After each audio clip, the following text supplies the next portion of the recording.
There's something different about people who believe 70s music was the best ever made. Maybe it's the way they commit fully to their beliefs without needing constant validation.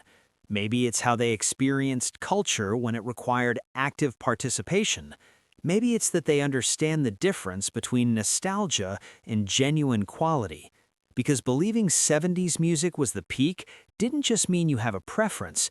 It forged a specific type of psychological identity that experts are only now beginning to understand. And by the end of this video, you're going to see why this conviction created some of the most culturally engaged people alive today. Let's start with something most people get completely wrong. Modern culture assumes nostalgia is just rose-colored memory distorting reality. But people who defend 70s music prove that theory dead wrong. Picture yourself as a 14-year-old in 1977, saving your allowance for 3 weeks to buy a single album. You walk into the record store, flip through hundreds of vinyl sleeves, reading liner notes, studying album art, asking the clerk for recommendations. You finally choose Fleetwood Mac's Rumors. You carry it home like treasure, slide the record from its sleeve, lower the needle, and hear the crackle before the first note. You listen to the entire album, both sides, reading every lyric, studying every credit. This isn't background music, this is an event. You're not sampling 30 seconds on Spotify, you're committing. And that album becomes woven into your identity in ways streaming playlists never will. Picture this, Saturday afternoon, 1975. You're 16 years old, lying on your bedroom floor with Pink Floyd's Dark Side of the Moon playing start to finish. Not shuffled, not skipped. You're experiencing it exactly as the artists intended, a 43-minute sonic journey. This wasn't just listening, it was learning that art has architecture. You learn that songs exist in relationship to each other, that transitions matter, that patience reveals layers, that some experiences can't be rushed or fragmented. Psychologists call this developing sustained attention through immersive media consumption. But for you, it was just how you listened. Here's what's remarkable. You were building the capacity to focus for extended periods without external stimulation. No notifications, no scrolling, just you and the music. Kids today create playlists that jump from genre to genre, artist to artist, never spending more than 3 minutes with anything. They've learned music should match their moods second by second, but you learned to surrender to an artist's vision. This wasn't passivity, it was active listening. Picture this, you're 15 in 1978 and you've just bought a new album.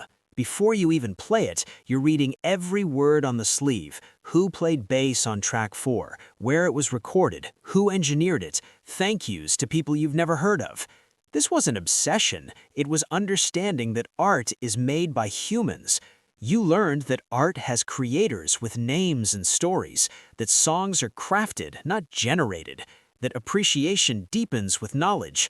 Neuroscientists call this building contextual memory networks through active information seeking. But for you, it was just being a fan. Here's what's remarkable. You were developing research skills and deep engagement through genuine curiosity. You memorized producer names. You tracked session musicians across albums. Modern listeners press play on algorithm-generated playlists with no idea who made the music.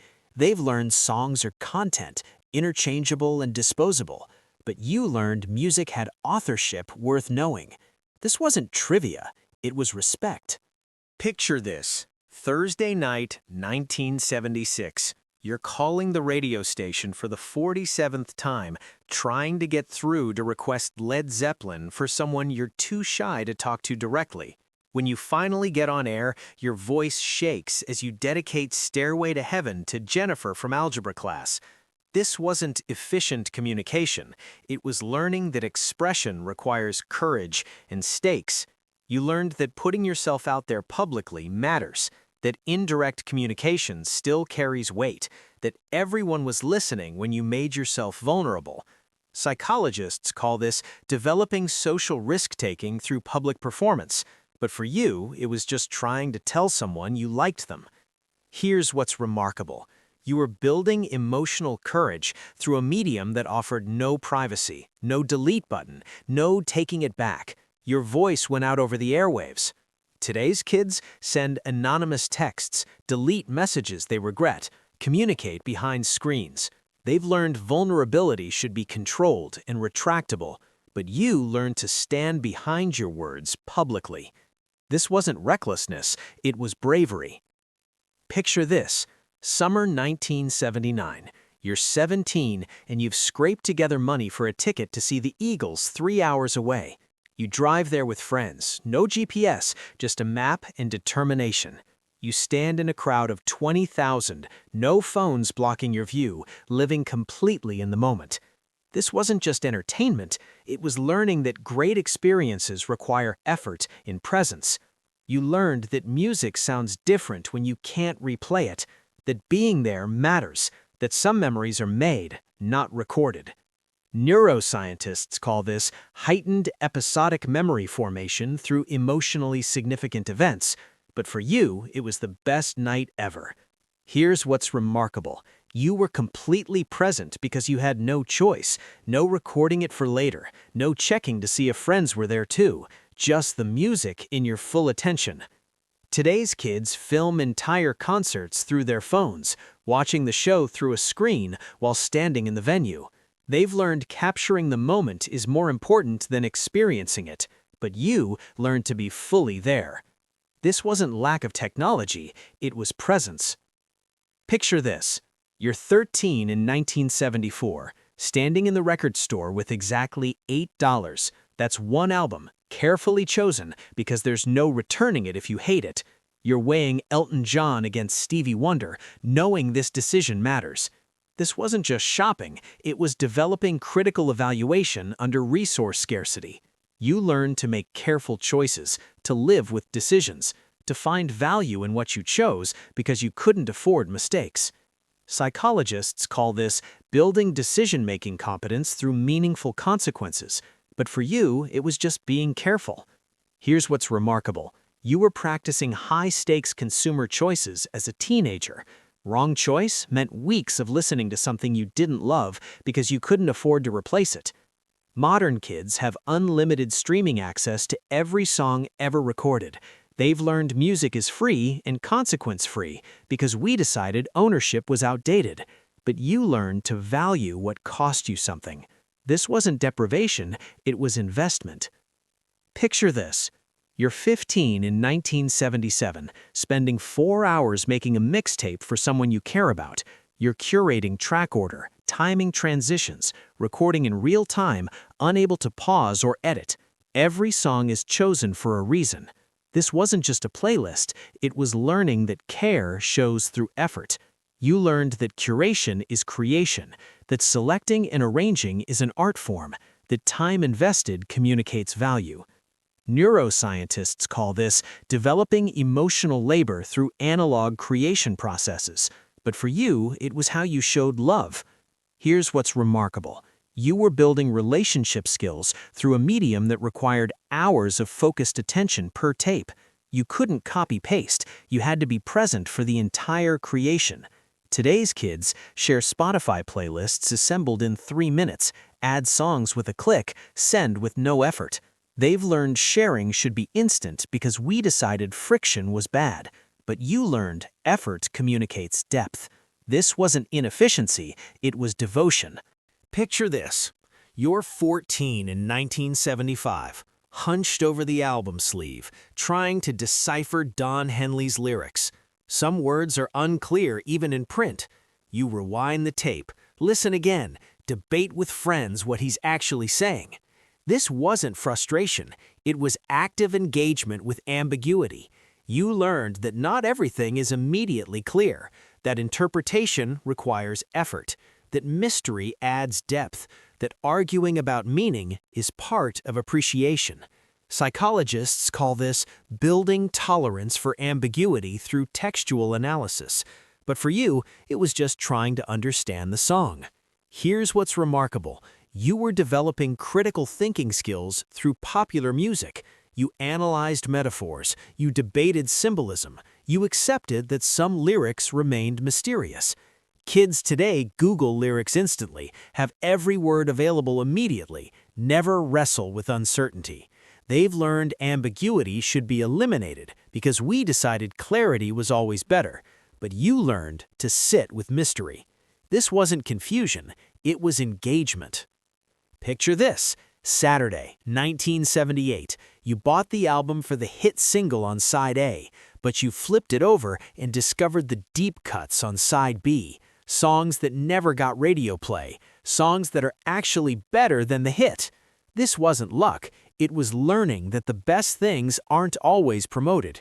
You learned that exploration reveals hidden value, that popular doesn't always mean best, that diving deeper rewards you with discoveries casual listeners miss. Neuroscientists call this developing intrinsic motivation through self-directed exploration, but for you, it was just finding amazing songs nobody talked about. Here's what's remarkable. You were building independent taste through discovery that required effort. You had to flip the record. You had to give unknown songs a chance. Modern listeners stick to algorithmically promoted hits, letting AI determine what's worth hearing. They've learned curation should be outsourced because we decided personal discovery was inefficient. But you learned to trust your own ears. This wasn't contrarianism, it was cultivation. Picture this. You're 16 in 1976, and blank cassettes are expensive. You're recording over old tapes, carefully choosing what to preserve and what to sacrifice. Every recording decision matters because space is limited. This wasn't poverty, it was learning that preservation requires choice. You learned that you can't keep everything, that curation means elimination, that limited resources force prioritization, that what you choose to save defines you. Psychologists call this developing executive function through resource allocation decisions. But for you, it was just managing your collection. Here's what's remarkable. You were practicing identity formation through consumption choices. What made the cut revealed who you were becoming. Today's kids store unlimited music in the cloud, never deciding what matters most. They've learned keeping everything is possible because we decided scarcity was solved. But you learned that choices define identity. This wasn't limitation, it was definition. Picture this. It's 2015. You're having dinner with your kids and they're claiming today's music is better. You find yourself passionately defending 70s music, not just defending it, but making a case you realize you deeply believe. This wasn't stubbornness, it was understanding that defending your formative culture is defending your identity. You learned that what shaped you matters, that dismissing your era dismisses your development, that taste is personal but also tribal. Neuroscientists call this identity protective cognition around formative cultural experiences. But for you, it's just the truth. Here's what's remarkable. You're not wrong. Research shows music from ages 12 to 22 imprints more deeply than music encountered at any other time. Your brain was literally wired by 70s music. Younger generations will eventually do the same thing, defending their formative music against whatever comes next. They'll learn that the music of your youth feels objectively better because it literally shaped your neural pathways. But you learned this defense first. This wasn't nostalgia, it was neuroscience. But some experiences cut deeper. Consider this. You're 16 years old on a Friday night in 1978, and you've just been dumped by your first love. You're lying on your bed in the dark, and you put on the Eagles' Hotel California, the whole album, start to finish. The lyrics about losing innocence, about paradise becoming prison, about checking out but never leaving, they're speaking directly to your breaking heart. You're crying, but the music makes the pain feel significant, like your small suburban heartbreak is connected to something larger, something universal. The album understands you in ways your parents can't.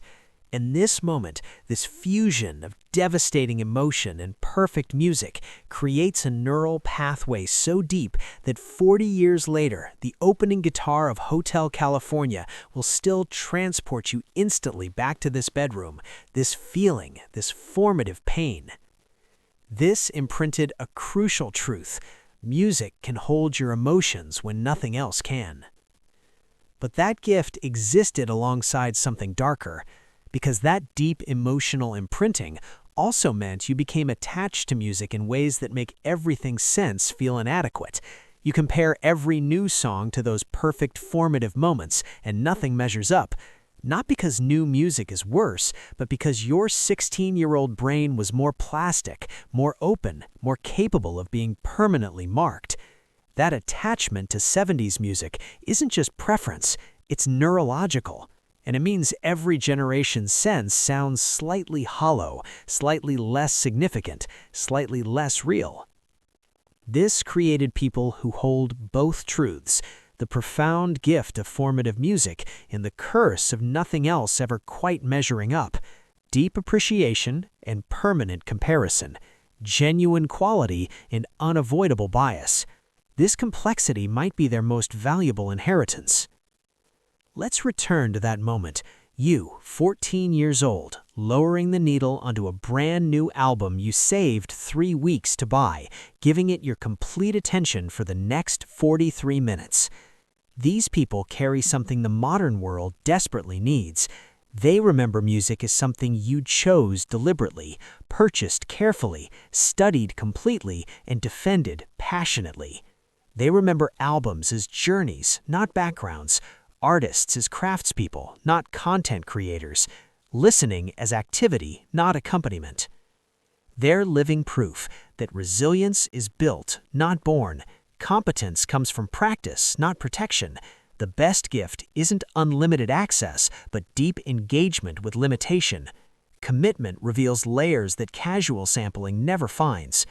In a world of algorithm-generated playlists, 3-second TikTok clips, and background music for everything, they stand as evidence of another way.